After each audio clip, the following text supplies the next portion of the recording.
Bismillahirrahmanirrahim. Assalamualaikum warahmatullahi wabarakatuh. Alhamdulillah,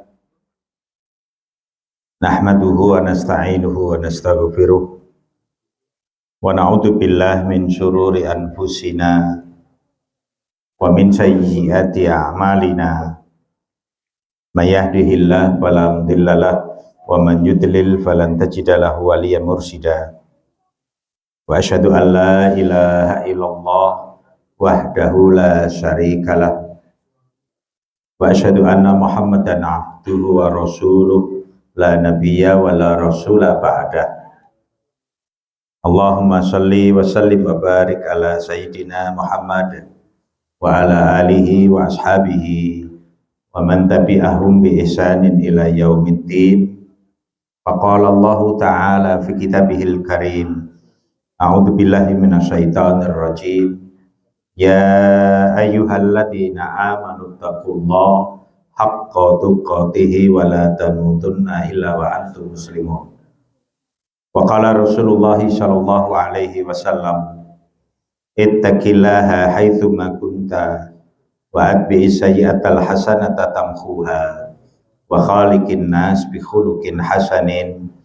Sadaqallah wa sadaqa rasulih. Allahumma arhamna bil Qur'an.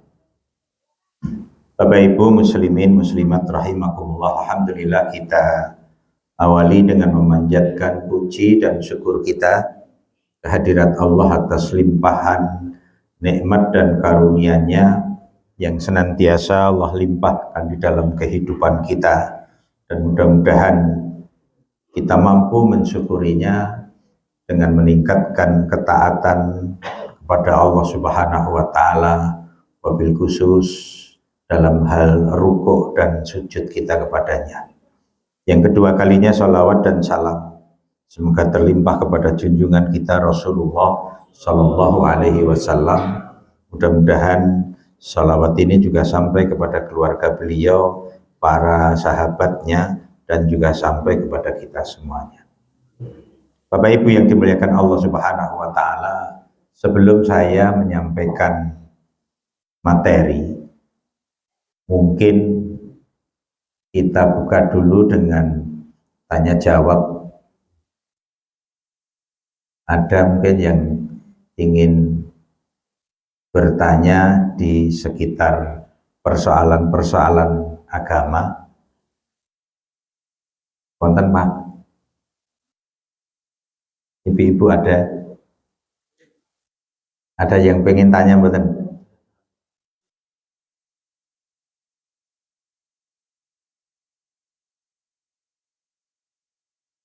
Tidak ada?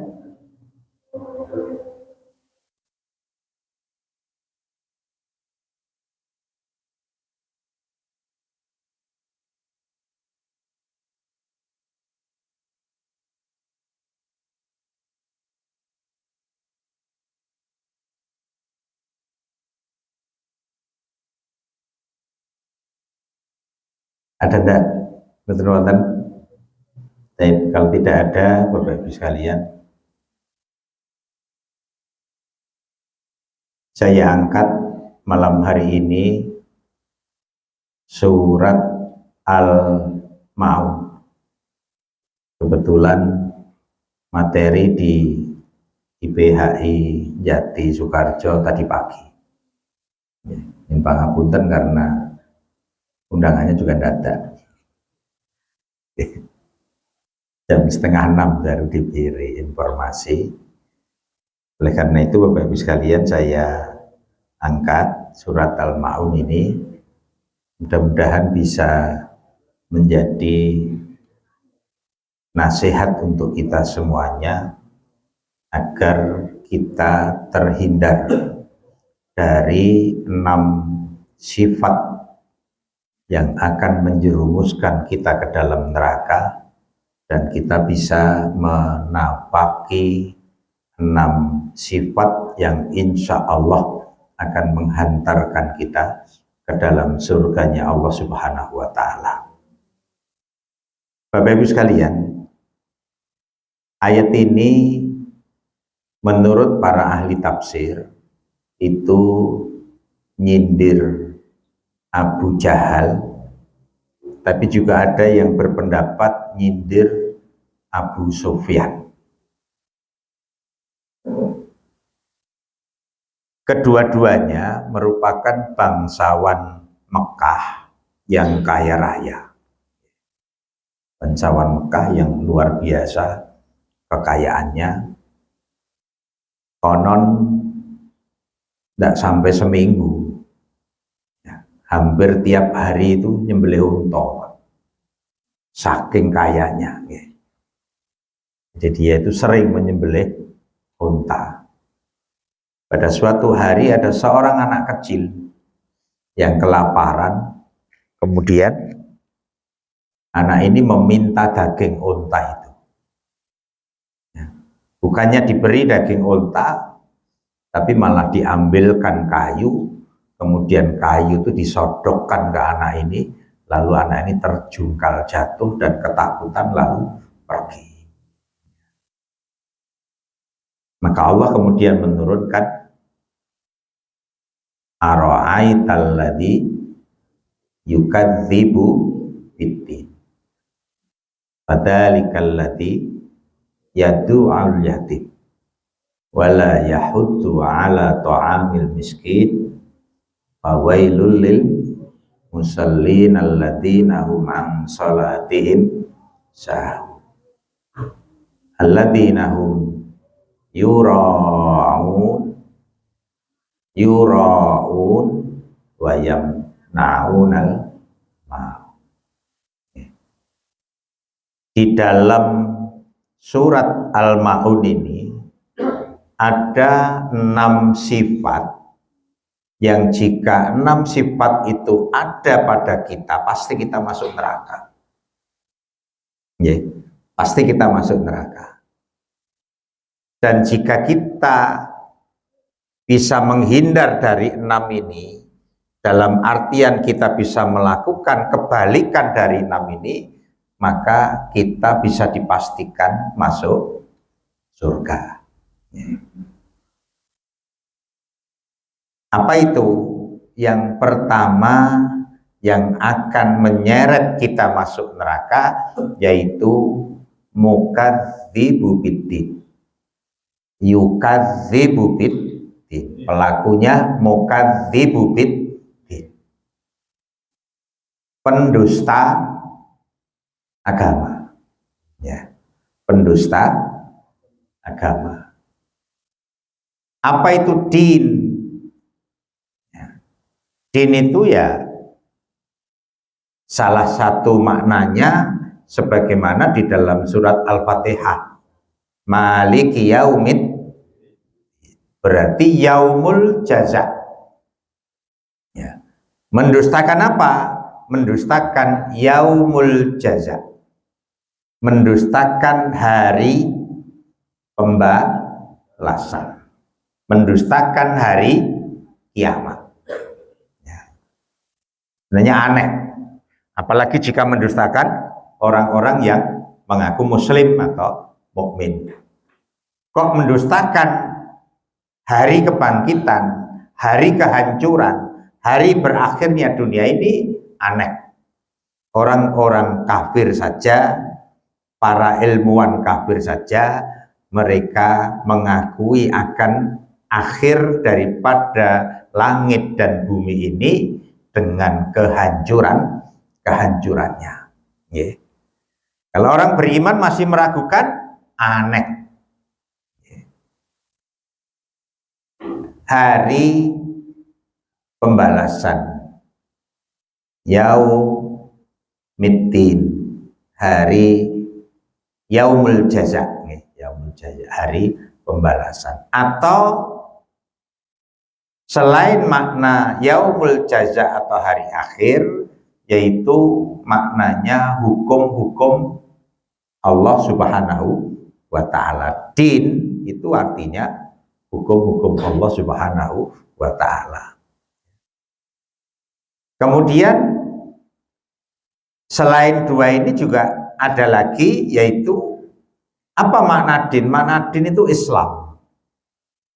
Mereka mendustakan Islam karena tidak ada din di bumi Allah Subhanahu wa taala ini yang diterima oleh Allah kecuali dinul Islam. Berarti makna din di dalam surat Al-Maun ini maknanya adalah al-Islam atau dinul Islam.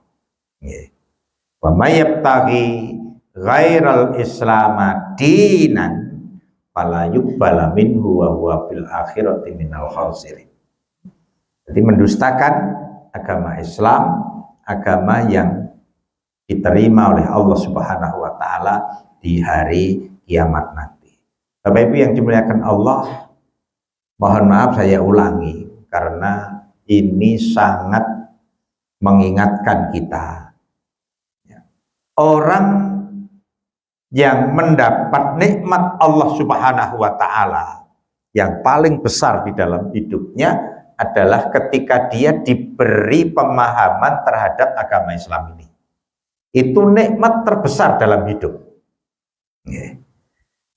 Jadi kalau kita kok diberi pemahaman agama yang baik, baik dalam artian bisa menyampaikan ke orang lain atau sekedar kita bisa memahami maksud daripada ajaran Allah Subhanahu wa taala, itu intinya sama.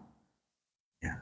Karena kata Ali bin Abi Thalib, ya, yang dinamakan alim, orang yang paham agama itu man amila bima alima.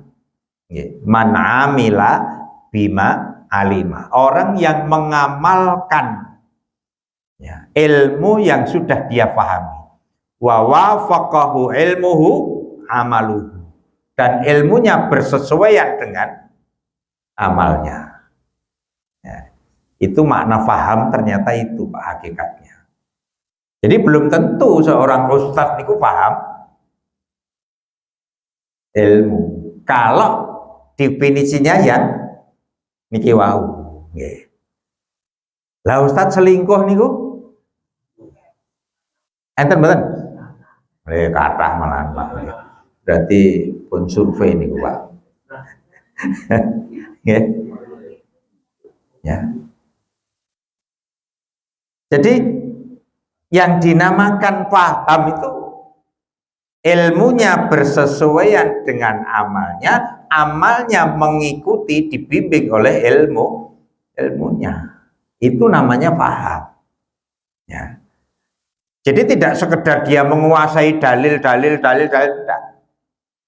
Ya, maka kadang saya sok-sok itu heran Pak, ketika ada seorang ustadz atau pimpinan pondok pesantren atau pimpinan ormas, kemudian ada orang yang ngasih sesuatu kepadanya. Itu harus ditanya. Itu harus ditanya. Untuk saya pribadi atau untuk organisasi saya atau pesantren saya. Ini kudu cetok. Kalau ndak cetok, itu pasti nanti larinya ke orangnya. Ustadz, ini mobil saya wakafkan ke penjenengan tanpa ada penjelasan dan tanpa minta penjelasan. Jadinya apa Pak? Lu ndek mringi ikrare ijab kabule dikeke aku kok. Itu yang akan terjadi. Maka harus diperjelas, ini untuk saya pribadi atau untuk lembaga saya. Sehingga tidak akan muncul fitnah di kemudian hari. Maka hati-hatian di tingkat ini menjadi salah satu bagian dari ilmu bagi seorang ustadz atau bagi seorang kiai atau bagi seorang pengasuh pondok pesantren umpamanya seperti itu ya. Apalagi duit Pak saya niku, nggih. Duit niku cetha banget niku. Ya. 100, 200 ribu sampai 1 juta mungkin bisa lah. lari ke person. Ya. Tapi kalau sudah 10 juta, 25 juta, 500 juta sampai 1 miliar harus ditanya. Ya, ini jenengan kok ngisamene kayak untuk siapa ini? Loh jenengan siapa? Jenengan saya direktur. Jenengan saya kiai pondok pesantren atau jenengan saya pribadi? Harus begitu, Pak. Ini enten Ustaz mboten iki. Ngasuh pondok pesantren, Mas. Ngajar nggih. Ya. Lo harus diperjelas, Pak. Tidak boleh tanpa diperjelas seperti itu. Karena nanti penafsirannya akan buyar ketika tidak ada penjelasan. Yeah. Harus jelas. Ustadz jenengan taaturi beli mobil. Yeah. Nanti tak bantu. Itu harus diperjelas, Pak. Yeah. Harus diperjelas. Saya kejar dia. Ya. Mobil untuk siapa? Ya. Kalau untuk saya, ketoknya tidak mungkin. Karena saya sudah punya mobil. Ya, maka harus diperjelas. Ya. Kalau kemudian untuk urusan perjuangan Islam, untuk dakwah dan lain sebagainya, harus ada lembaga wakafnya. Ya, harus ada lembaga wakafnya, apakah itu bentuknya yayasan dan lain sebagainya. Sehingga harta yang diwakafkan oleh muhsinin ini itu menjadi milik Allah Subhanahu wa taala yang diamanatkan kepada nazir, yang diamanati untuk mendapatkan wakaf tersebut. Ya, hal-hal seperti ini yun pangapunten, kadang panjenengan yang ingin berbuat baik tidak dicetak nih, ustadz yo tidak bertanya agar cetok. Akhirnya sering muncul di kemudian hari persoalan, loh kayak kita wakaf go pondok lah kok ditumpai ustadz terus. Ya, kalau ditumpai ustadz terus itu untuk dakwah sana sini mungkin bisa dimaklumi.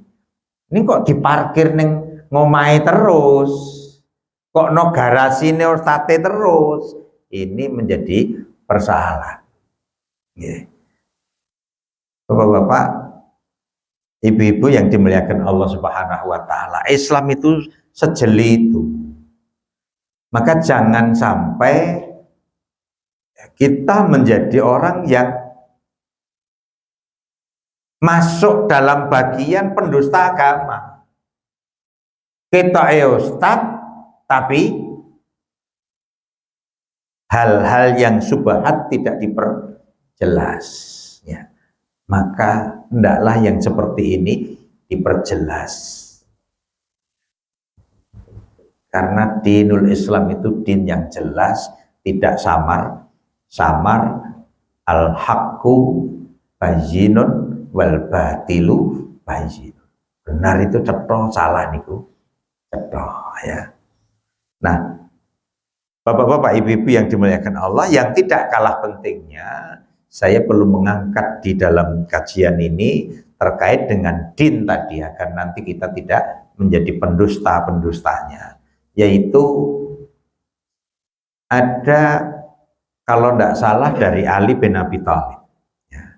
Undur maqala wala tandur maqala. Ya.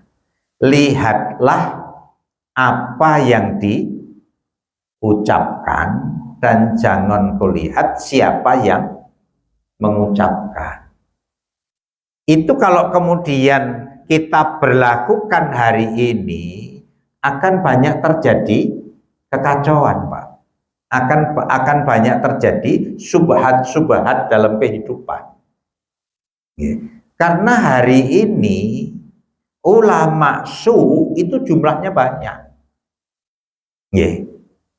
Ulama su hari itu banyak.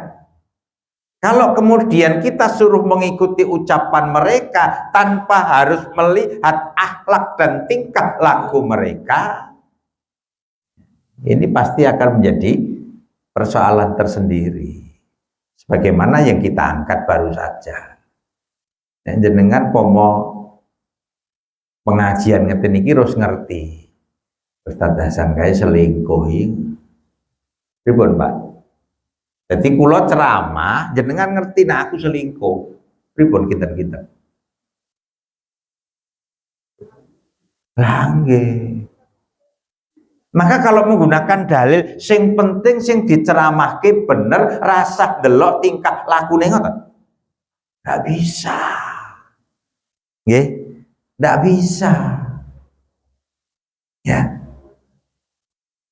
Maka yang berlaku bukan undur makola wala tandur mankola. Ya. Kalimat ini diberlakukan di suasana kehidupan masih dipenuhi dengan kejujuran, banyak hadis-hadis sahihnya daripada yang palsu.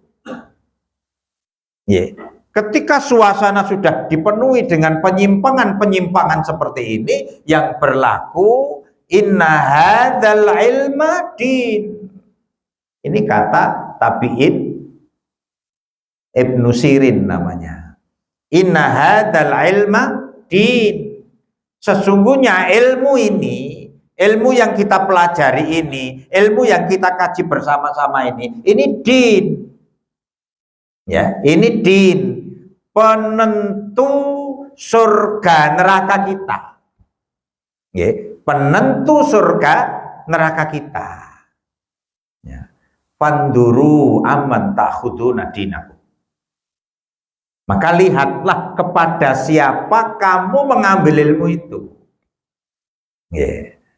Artinya ya kepakaran ilmunya, yeah, dan karakter penyampainya bisa dicontoh atau tidak. Kalau tidak bisa dicontoh, ini masalah. Yeah. Ini masalah di tengah-tengah kita.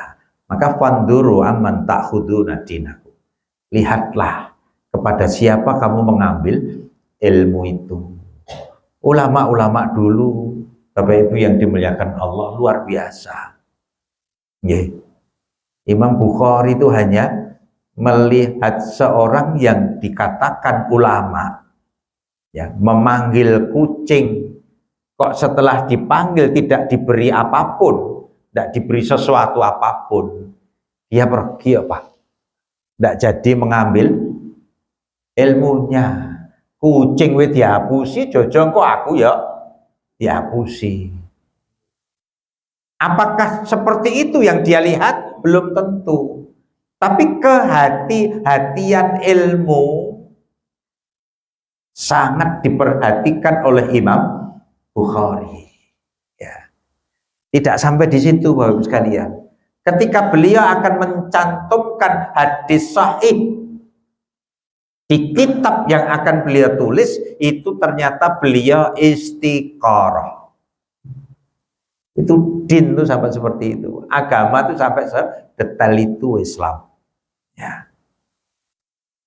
Adapun selain Islam seperti apa? Dan kenapa tidak diterima oleh Allah Subhanahu wa Ta'ala? Karena mereka didasarkan pada don, didasarkan pada prasangka, dugaan, kira-kira, jangan-jangan mimpi yang akhirnya menjadi mitos. Yeah. Contohnya ada Tuhan lahir tanggal 25 Desember. Nggih, Pak. Enten mboten? Ya, itu kan gambaran. Yang perlu dikritisi, yang perlu diteliti, benar enggak? Tidak membahas Tuhan yang lahirnya, yang kita bahas benar enggak dia lahirnya tanggal 25 Desember. Itu diteliti. Ya. Ternyata setelah dipelajari oleh pakar-pakar mereka sendiri, Maryam tidak mungkin melahirkan di musim dingin. Nggih. Niki anak kula 3 ten Saudi kabeh, Pak. Nggih. Pak anggo jaket, Nduk. Wadem banget Bi katanya. Musim dingin Desember niku, Pak. Ini kita mulai masuk Januari sudah agak nyaman. Nggih. Musim dingin niku Desember. Musim dingin niku ndak mungkin kurma berbuah. Mongko Maryam niku hamil tua senden ten kurma, nggih, kelaparan oleh Allah disuruh ngerok wit kurma. Ini ilmu penelitian Islam, ilmiah sekali, ilmiah sekali. Maka Bapak Ibu yang dimuliakan Allah Subhanahu wa Ta'ala, disinilah kehati-hatian agama kita. Maka Islam itu agama yang bisa dipertanggungjawabkan, ya, baik secara dalil-dalil syar'i maupun secara ilmiah atau dalil-dalil qauli. Ya. Penjenengan kalau buka di YouTube 10 ilmuwan dunia yang masuk Islam, ternyata hasil penelitiannya sudah ada di dalam Al-Quran. Hasil penemuannya sudah ada di dalam Al-Quran. Ini satu bukti. Ya. Jadi agama yang benar adalah agama Allah Islam ini. Ya. Maka tidak selayaknya dan tidak sepantasnya kita mendustakan agama Allah Subhanahu wa Ta'ala. Adapun yang diceritakan oleh Allah Subhanahu wa Ta'ala di dalam surat Al-Ma'un, siapakah pendusta-pendusta agama itu, kemudian dirinci oleh Allah. Satu, napa Pak? Yang pertama, napa? Menghardik anak yatim. Ya, itu yang pertama. Tidak menganjurkan, tidak memerintahkan, tidak memotivasi, tidak mengajak untuk memberi makan orang miskin. Mendustakan agama, kemudian dirinci ke bawahnya, yaitu menghardik anak yatim, tidak mengajak orang untuk memberi makan orang miskin. Terus napa meneh? Napa? Lale salat. Nggih. Fawailul lil musallin, lale salat. Ya. Nomor 5, yuraun. Napa niku? Riya. Nggih, riya.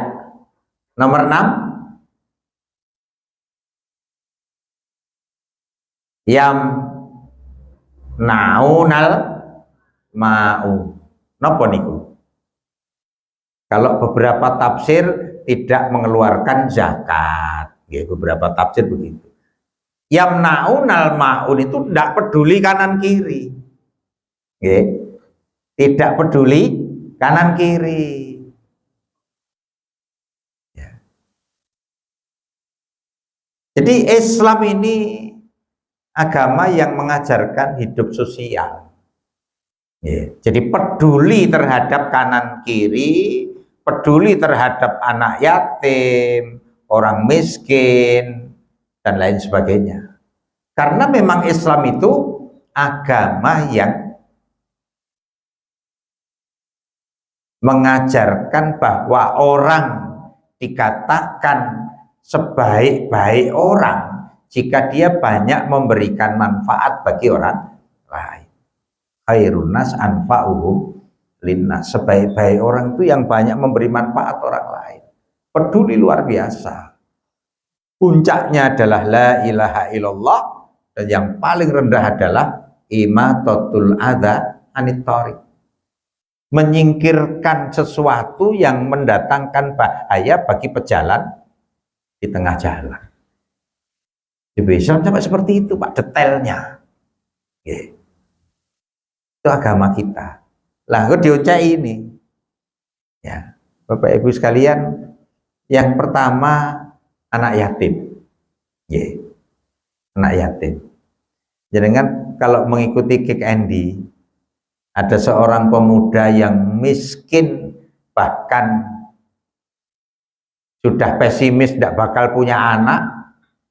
Salah satu yang dia lakukan apa? Peduli dengan fakir, miskin, dan anak yatim. Ternyata min haitsu la yahtasib, datang sedemikian masifnya. Diberi tanah 500 meter di pinggir jalan raya gratis. Ya. Perkembangan ekonominya luar biasa. Usahanya dimodali orang yang seharinya labanya 100.000, sementara dia bisa menjual 100 biji per hari. 100.000 kali 100 pinten juga Pak? 10 juta atau enggak? Sehari 10 juta. Ya. Dari mana berangkatnya? Dari peduli, hidup peduli. Ya. Anak yatim. Nah, saya punya pengalaman. Mungkin sok pelakunya sendiri lupa. Ya. Itu Ustadz Abu Bakar Ba'asir, Pak. Ketika saya di pesantren, beliau ini anaknya, saya lupa, Mas Ridho atau Mas Iim, itu diganggu santri kibar kelas 6. Beliau itu diem aja Pak, tidak ada respon, hanya senyum aja itu. Anaknya nangis itu senyum saja dia. Bahkan anak yatim yang dia pelihara itu yang diganggu, marahnya luar biasa kata Abu itu. Ya. Jadi perhatiannya terhadap anak yatim yang dia pelihara dengan anaknya sendiri itu lebih tinggi memperhatikan anak yatim beliaunya itu. Ini perlu dicontoh Pak ini kalau jenengan punya anak yatim. Ya. Maka saya menganjurkan kalau bisa bagi yang berkecukupan peliharalah anak yatim. Ya. Karena anak yatim itu mendatangkan barokah dalam kehidupan. Tidak tahu kalau Mas Ruby bagaimana. Saya merasakan betul Pak. Sebelum saya ikut andil ngurusi anak-anak yatim dengan sesudah ngurusi anak-anak itu beda sekali. Beda sekali. Yang saya rasakan dulu, saya sering ngeluh urusan SPP anak Pak. Saking akeh anak. 9 bulan itu Pak. Sekarang masih 5. Ya, 5. Selasa kemarin ngirim 4.770.000. Bisa ya Pak? Bisa. Sebelumnya 1.200.000, 1 juta, urut bisa. Allah beri kemudahan. Dulu sering sekali SPP anak itu telat. Saya kadang kalau gaduk-gaduk nih, apa ini karena kita menseriusi anak yatim, sehingga kemudahan diberikan oleh Allah Subhanahu wa taala, walaupun tidak banyak Pak. Hanya 11 kalau tidak 12. Berapa Mas? 11 nggih. Kurang lebih 11 kita ngopeni anak yatim ini.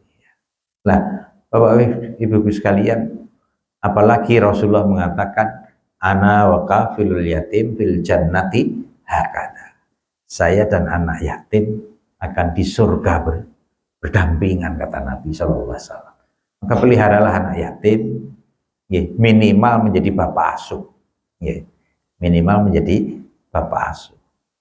Mengambil satu anak, namanya siapa, bin atau binti siapa, kita biayai sampai batasan kemampuan kita untuk membiayainya.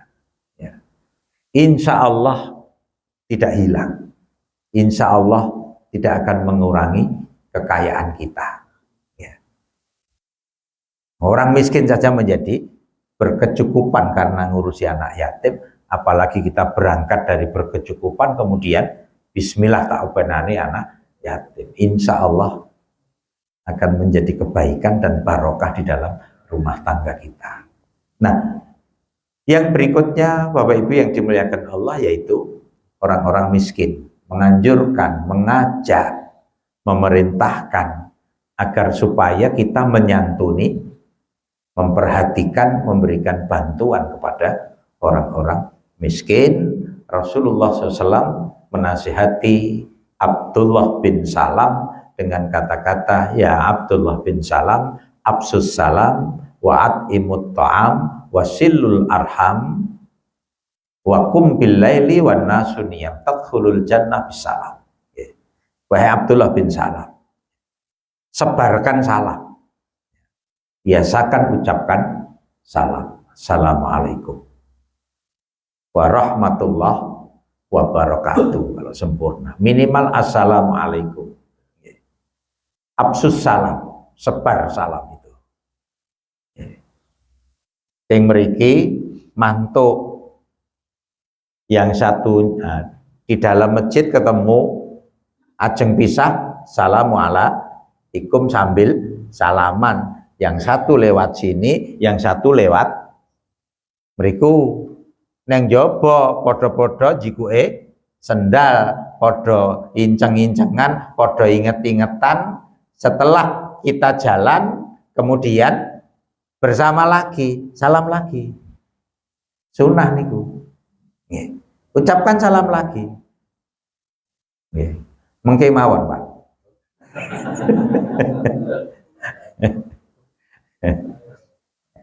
Jadi sehebat itu ya, persoalan salam. Sampai kita masuk rumah kita, di dalam rumah kita kosong tanpa penghuni, ucapkanlah salam. Karena di dalam rumah kita ada malaikat Allah Subhanahu wa ta'ala. Absus salam. Wa'at'imut ta'am. Ya. Berikan makanan. Berikan makanan. Yang kedua. Yang ketiga, sambung silaturahmi. Yang keempat, bangunlah di waktu malam dikala manusia sedang tidur mendengkur. Kamu akan masuk surga dengan selamat. Begitu Nabi menasihatkan kepada Abdullah bin Salam. Jadi tidak akan mengurangi harta kita Bapak Ibu sekalian ketika kita rajin mengeluarkan sedekah untuk diperbantukan kepada orang-orang yang membutuhkan. Kemudian yang berikutnya yaitu lalai dalam sholat. Ya, lalai dalam sholat. Lalai sholat nanti lain waktu. Tapi panjang penjelasannya. Ya. Lalai sholat. Yang kelima riya. Ya. Jangan sampai kita melakukan riya. Yang keenam ini tadi.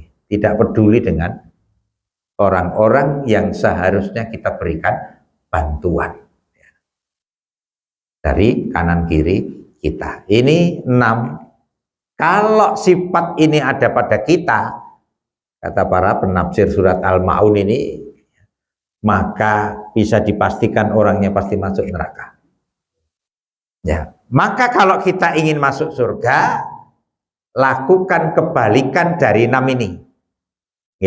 Lakukan kebalikan dari 6 ini. Yang pertama, musaddiqu biddin. Selalu membenarkan agama Allah Subhanahu wa ta'ala, karena memang agama Allah itu agama yang benar. Al jannatu haqqun wan naru haqqun. Surga itu pasti, neraka itu pasti. Surga itu ada, neraka itu ada. Karena inti di Islam niki, Bapak Ibu sekalian, surga dan neraka. Kalau ini sudah didustakan, alamat mesti liyane nggih didustakan. Ya. Maka membenarkan dua ini menjadi inti dalam agama kita. Kalau kita sudah yakin dengan surga dan neraka, maka kita akan berupaya untuk menghindar dan berupaya untuk masuk ke dalam surga. Yang kedua, peliharalah anak yatim. Jangan menghardik anak yatim. Maka peliharalah anak yatim, insya Allah kita akan mudah masuk surganya Allah Subhanahu wa Ta'ala. Yang ketiga, seringlah berbagi. Sering berbagi. Manfaatkan harta kita untuk bisa berbagi dengan orang lain. Kalau sibuk dengan dirinya sendiri, upayakan untuk mengajak yang kulino berbagi agar kita bisa memberi manfaat kepada orang lain dari harta yang kita miliki. Kemudian yang keempat, jadilah orang yang khusyuk di dalam sholat. Yang kelima, kalau tadi riya, berarti tanamkan keikhlasan di dalam beribadah kepada Allah Subhanahu wa Ta'ala. Yang keenam, peduli dengan kanan kiri. Insya Allah itu menjadi sesuatu yang akan menghantarkan kita ke surganya Allah Subhanahu wa Ta'ala. Maka Bapak-bapak, Ibu-ibu yang dimuliakan Allah Subhanahu wa Ta'ala, surat Al-Ma'un ini pendek, ringkas, tetapi muatannya luar biasa. Muatannya luar biasa. Kalimat-kalimatnya simpel-simpel, cendak-cendak. Tetapi ternyata isinya subhanallah, bahkan sampai-sampai para ahli tafsir memberikan penjelasan kalau 6 ini dilakukan, maka kita bisa dipastikan masuk neraka, dan jika 6 kebalikannya kita hindari, maka kita akan masuk surga. Saya kira ini Bapak Ibu yang pangapunten tidak terlalu panjang karena ditunggu teman-teman rapat di Perjamas di Pakis. Mudah-mudahan yang sedikit ini bisa memberi tambahan motivasi untuk senantiasa berada di atas kebaikan, walaupun istilahnya timun wungkuk jogo imbu. Pak Irwan ramudeng kita ya. Istilahnya Jawa niku timun wungkuk jogo imbu. Napa artinya Pak? Marga sing inti ra teka nggih sak kecekele insyaallah isih ana gunane, ngoten lho Pak. Mudah-mudahan ini Bapak Ibu sekalian tidak terlalu mengecewakan, dan yang berhalangan hadir mudah-mudahan segera diberi kesehatan oleh Allah Subhanahu wa Ta'ala. Saya kira ini Bapak Ibu sekalian, mudah-mudahan hari-hari kita dipenuhi dengan kebaikan-kebaikan dari Allah Subhanahu wa Ta'ala. Subhanakallahumma wa bihamdika wa asyhadu an la ilaha illa anta astaghfiruka wa atubu ilaik. Walhamdulillahirabbil alamin. Billahi taufiq wal hidayah. Assalamualaikum warahmatullahi wabarakatuh.